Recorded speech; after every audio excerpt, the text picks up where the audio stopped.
70 के दशक में परवीन बाबी मशहूर अभिनेत्री थी। उस वक्त हिंदी सिनेमा के अधिकतर फिल्मों में परवीन बाबी रहती थी। परवीन ने अपने करियर में कई बेहतरीन फिल्में दी। फिल्म इंडस्ट्री में उनकी छवि बोल्ड एक्ट्रेस की थी। 1976 से 80 के बीच वो इंडस्ट्री की सबसे महंगी एक्ट्रेस की लिस्ट में शुमार थी, लेकिन उनकी मौत का रहस्य आज भी बरकरार है।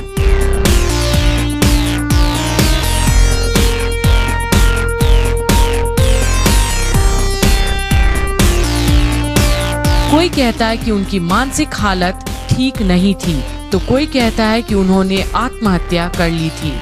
सिल्वर स्क्रीन पर उनकी जिंदगी में जितनी चमक दिखती थी, असल में वो उतने ही अकेली थी। कहा जाता है कि परवीन का अफेयर महेश भट्ट के अलावा डैनी और कबीर बेदी से भी रहा, लेकिन महेश भट्ट के साथ उनकी प्यार भरी कहानी का दर्दनाक अंत हुआ था।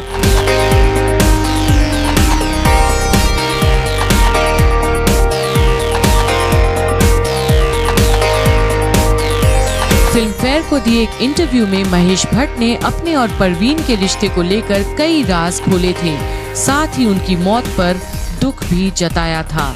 महेश भट्ट ने परवीन बाबी को श्रद्धांजलि देने के लिए फिल्म भी बनाई थी। जब महेश भट्ट से परवीन का प्यार हुआ था, तब वो अपने करियर के चरम पर थी, लेकिन महेश पहले से ही शादीशुदा थे। 1977 में दोनों का प्यार परवान चढ़ा तो महेश अपनी पत्नी को छोड़कर परवीन के साथ लिव इन में रहने लगे थे। विरोध के बावजूद दोनों को अलग करना नामुमकिन हो गया था। महेश के लिए परवीन घर पर एक साधारण लड़की की तरह रहती थी। देखते देखते दोनों के रिश्ते को 2 साल हो गए।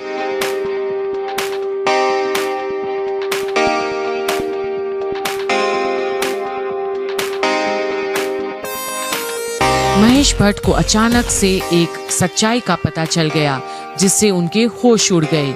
एक दिन महेश जब घर लौटे थे तो उन्होंने देखा कि परवीन फिल्म का कॉस्ट्यूम पहने घर के एक कोने में बैठी हैं।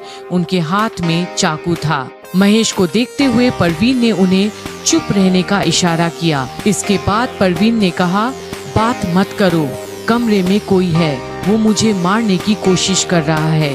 परवीन ने पहली बार ऐसा कुछ किया था, जिससे महेश बुरी तरह हिल गए थे।